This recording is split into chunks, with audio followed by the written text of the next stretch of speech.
स्काईवेज air service का IPO GMP अभी 20% के आसपास है, लेकिन क्या सिर्फ जीएमपी देखकर इस आईपीओ में अप्लाई करना सही होगा? कंपनी का रेवेन्यू फाइनेंशियल 2026 में 2813 करोड़ पहुंच गया था। प्रॉफिट लगातार बढ़ रहा है, लेकिन कंपनी इंडिया की लीडिंग और फ्रेट फॉरवर्डिंग कंपनी में से एक है। लेकिन दूसरी तरफ करीब 77% रेवेन्यू एयर फ्रेट से आता है। पैट मार्जिन सिर्फ 2.26% है और करीब 138 के ऊपर प्राइस बैंड पर वैल्यूएशन करीब 39x अर्निंग की है। तो सवाल सिंपल है, क्या 20% लिस्टिंग गेन के चक्कर में अप्लाई करें या 138 पर लॉन्ग टर्म के लिए वैल्यूएशन ज्यादा अच्छी है? इस वीडियो में हम फाइनेंशियल डेब्ट, वैल्यूएशन, जीएमपी और सारे मेजर रिस्क को डिटेल में समझेंगे और एंड में मैं आपको क्लियर करूंगा कि ये आईपीओ आपको अप्लाई करना चाहिए या नहीं। अगर वीडियो आपको पसंद आता है तो आप वीडियो लाइक करना और चैनल सब्सक्राइब करना ना भूलें। तो सबसे पहले हम बात करते हैं कंपनी के ओवरव्यू की। स्काईवेज एयर सर्विस बेसिकली लॉजिस्टिक और फ्रेट फॉरवर्डिंग कंपनी है। अगर किसी कंपनी को अपना माल इंडिया से किसी दूसरी कंट्री में भेजना होता है तो स्काईवेज उसके लिए ट्रांसपोर्टेशन और लॉजिस्टिक अरेंज करता है। कंपनी का मेजर बिजनेस है air freight, ocean freight, express cargo, road transport और वेयर हाउस और कस्टमर क्लियरेंस। कंपनी की जर्नी काफी पुरानी है, 1984 से बिजनेस में है, यानी 40 साल से ज्यादा का एक्सपीरियंस है। वर्ल्ड एसीडी डाटा में स्काईवेज 2022 से लेकर 2025 तक AWB जनरेशन के बेसिस पर नंबर 1 एयर फ्रेट फॉरवर्डर रहा है। यानी बिजनेस कोई नया एक्सपेरिमेंट नहीं है, लेकिन एक इंटरेस्टिंग चीज है, कंपनी का बिजनेस डाइवर्सिफाइड होने के बाद भी उसकी अर्निंग काफी हद तक सिर्फ एक ही सेगमेंट पर डिपेंडेंट है। अगर हम फाइनेंशियल 2026 में बात करें तो स्काईवेज की consolidated operating revenue approx 2813 crore रही, लेकिन इस रेवेन्यू में सबसे बड़ा कंट्रीब्यूशन था एयर फ्रेट का करीब 77% और ओशियन फ्रेट से करीब 15% और एक्सप्रेस कार्गो से करीब 6%। मतलब कंपनी की सबसे बड़ा growth engine clearly air freight है। ये पॉजिटिव भी है क्योंकि अगर इंडिया का एयर कार्गो मार्केट को ग्रो करता है स्काईवेज को उसका बेनिफिट मिल सकता है, लेकिन रिस्क भी है, अगर एयर फ्रेट रेट्स गिरते हैं तो ग्लोबल ट्रेड स्लो होता है। अगर एयर फ्रेट रेट्स गिरते हैं या ग्लोबल ट्रेड स्लो होता है तो कंपनी की रेवेन्यू और प्रॉफिटेबिलिटी दोनों इंपैक्ट हो सकती है। एक्चुअल फाइनेंशियल 2026 में एक इंटरेस्टिंग ट्रेंड ऑलरेडी दिखा है। एयर कार्गो वॉल्यूम 43% बढ़ा है, लेकिन रेवेन्यू पर केजी 240 रुपए से गिर के 258 रुपए पे आ गया। यानी वॉल्यूम बढ़ा है लेकिन पर यूनिट अर्निंग कम हुई है। अब सवाल ये है, क्या इंडस्ट्रीज की ग्रोथ इतनी स्ट्रांग है कि ये प्रेशर फ्यूचर में कंपनसेट हो सकती है? तो अब हम बात कर लेते हैं कंपनी के इंडस्ट्रीज फ्यूचर की। इंडिया में एयर कार्गो मार्केट का साइज लगातार बढ़ रहा है। फाइनेंशियल 2026 में इंडिया ने करीब 3.96 trillion metric tonne air cargo handle किया है और इंडस्ट्री एस्टिमेट के अकॉर्डिंग आने वाले सालों में एयर कार्गो वॉल्यूम भी स्ट्रॉन्ग ग्रोथ एक्सपेक्टेड है। इस ग्रोथ के पीछे मल्टीपल फैक्टर्स सामने हैं। पहला है ई कॉमर्स, दूसरा है फार्मास्यूटिकल्स, इलेक्ट्रॉनिक्स और उसका नेक्स्ट है ऑटोमोटिव और नेक्स्ट है इंजीनियरिंग गुड्स और इंटरनेशनल ट्रेड। स्काईवेज इनमें से मल्टीपल इंडस्ट्रीज को सर्व करती है। कंपनी के डिस्क्लोज कस्टमर सेगमेंट में एफएमसीजी, फार्मा, ऑटोमोटिव, टेक्सटाइल और इंजीनियरिंग गुड्स भी शामिल है।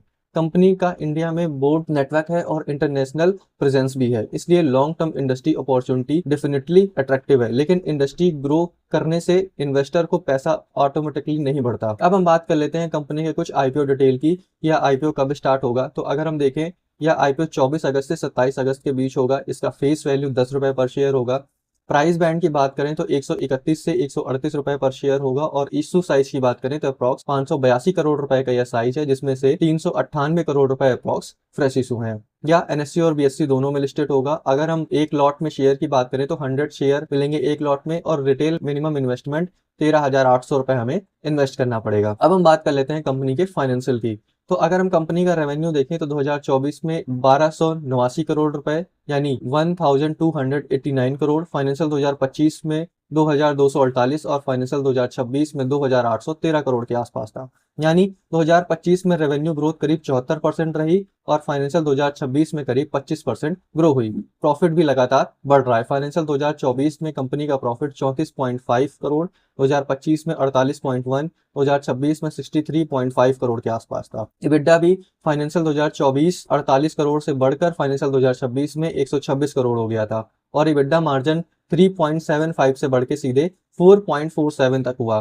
तो यहाँ नंबर्स एक इंपॉर्टेंट पॉजिटिव सिग्नल दे रहे हैं। रेवेन्यू बढ़ रहा है, प्रॉफिट ग्रोथ बढ़ रहा है और इबिड्डा मार्जिन भी इंप्रूव हुआ है। लेकिन नेट प्रॉफिट मार्जिन फाइनेंशियल 2026 में सिर्फ 2.26% ही है। यानी बिजनेस का स्केल बड़ा है लेकिन मार्जिन बहुत मोटा नहीं है और लॉजिस्टिक बिजनेस में लो मार्जिन का मतलब होता है कि कॉस्ट या फ्रेट रेट्स में छोटा चेंज भी प्रॉफिट को इम्पैक्ट कर सकता है।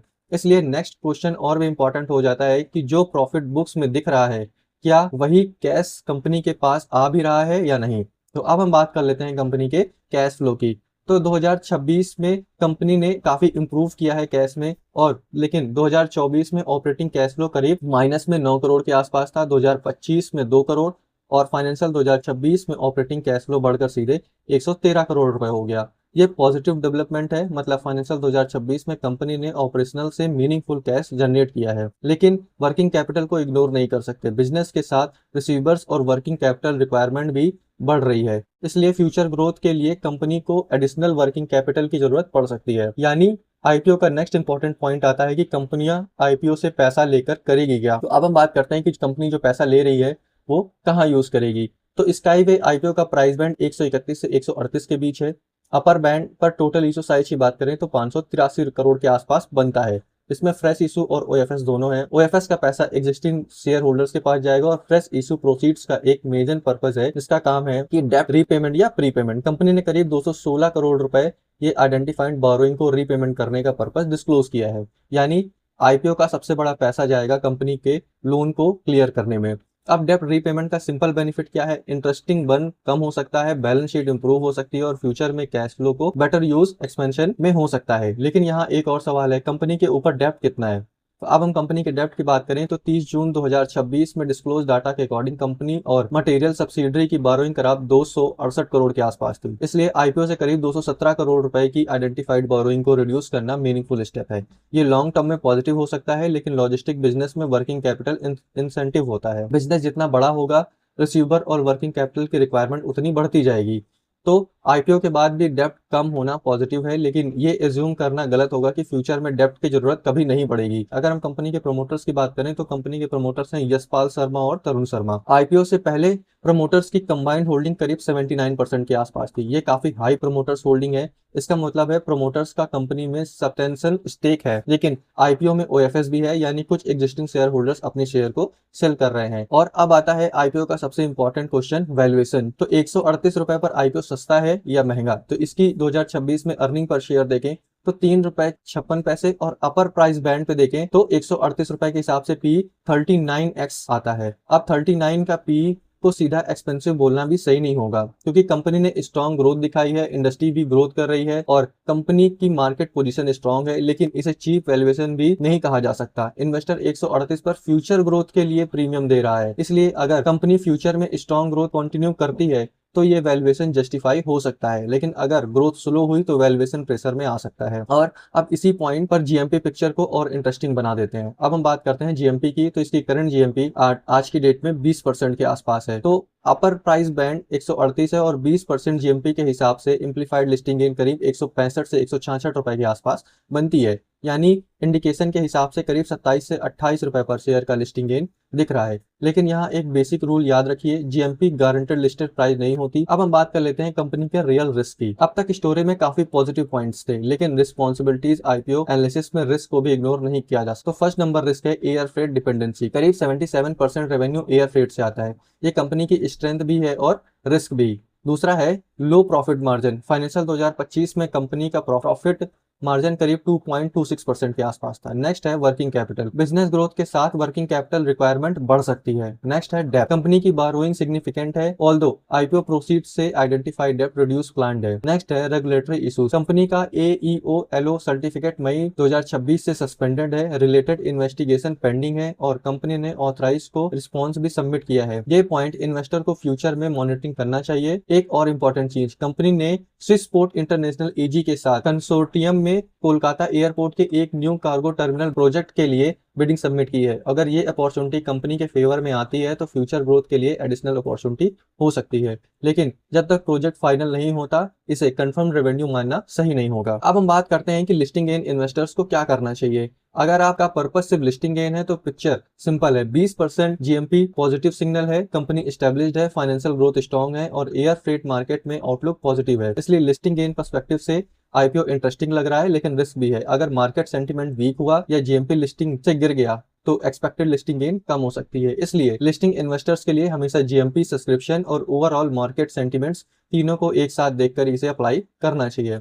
अगर हम लॉन्ग टर्म इन्वेस्टर की बात करें तो लॉन्ग टर्म इन्वेस्टर्स के लिए पॉजिटिव साइड देखें तो 40-40 प्लस ईयर्स का एक्सपीरियंस है, स्ट्रॉन्ग एयर फ्रेट पॉजिटिव है, इंडस्ट्रीज ग्रोथ है, रेवेन्यू ग्रोथ है, प्रॉफिट ग्रोथ है और इंप्रूविंग EBITDA मार्जिन है। बस फाइनेंशियल 2026 में स्ट्रॉन्ग ऑपरेटिंग कैश फ्लो है, ग्लोबल नेटवर्क और आईपीओ के बाद भी प्लान है डेब्ट रिड्यूस। लेकिन दूसरी तरफ 77% एयर फ्रेट डिपेंडेंसी है, 2.26% का PAT margin, working capital require और रेगुलेटरी इशू भी है और वैल्यूएशन करीब 39 के आसपास है। इसको हम इग्नोर नहीं कर सकते, इसलिए लॉन्ग टर्म स्टोरी मुझे इंटरेस्टिंग लगती है, लेकिन 138 पर वैल्यूएशन कंफर्टेबल है या नहीं, ये इन्वेस्टर को रिस्क एपिटाइट और ग्रोथ एक्सपेक्टेशन पर डिपेंड करती है। अब हम बात कर लेते हैं फाइनल वर्डिक्ट की कि आपको ये आईपीओ अप्लाई करना चाहिए या नहीं। तो air freight consultation, low margin, working capital और एईओ रेगुलेटरी इशू में मेरा कंसर्न है कि लिस्टिंग 20% जीएमपी के बेस पर आईपीओ इंटरेस्टिंग है, लेकिन जीएमपी की कोई गारंटी प्रॉफिट नहीं माना जा सकता। कंपनी फंडामेंटली इंटरेस्टिंग है, लेकिन 138 पर वैल्यूएशन को इग्नोर नहीं किया जा सकता। लॉन्ग टर्म में एक्चुअल टेस्ट करना होगा कि revenue growth, margin, cash flow, डेब्ट रिड्यूस प्लस रेगुलेटरी रेजोल्यूशंस। अगर कंपनी ग्रोथ के साथ मार्जिन और कैश फ्लो भी इंप्रूव करती है तो करंट प्रीमियम वैल्यूएशन फ्यूचर में जस्टिफाई हो सकती है, लेकिन अगर रेवेन्यू ग्रोथ हुआ और मार्जिन प्रेशर में रहे तो 39 का वैल्यूएशन इन्वेस्टर को रिटर्न्स को लिमिट कर देगा। तो स्काईवेज एयर सर्विस आईपीओ में आपका क्या प्लान है? लिस्टिंग गेन के लिए आप अप्लाई करोगे, लॉन्ग टर्म के लिए अप्लाई, या फिर 138 रुपए पर अवॉइड? कमेंट में आप अपना ओपिनियन जरूर बताएं। अगर आप आईपीओ में सिर्फ जीएमपी नहीं, बिजनेस, फाइनेंस, वैल्यूएशन और रिस्क देखकर डिसीजन लेना चाहते हैं और डीएचआरपी के सारे हिडन पॉइंट को समझना चाहते हैं तो आप मेरे चैनल को सब्सक्राइब करें, वीडियो लाइक करना ना भूलें। थैंक यू दोस्तों, मिलते हैं नेक्स्ट वीडियो में।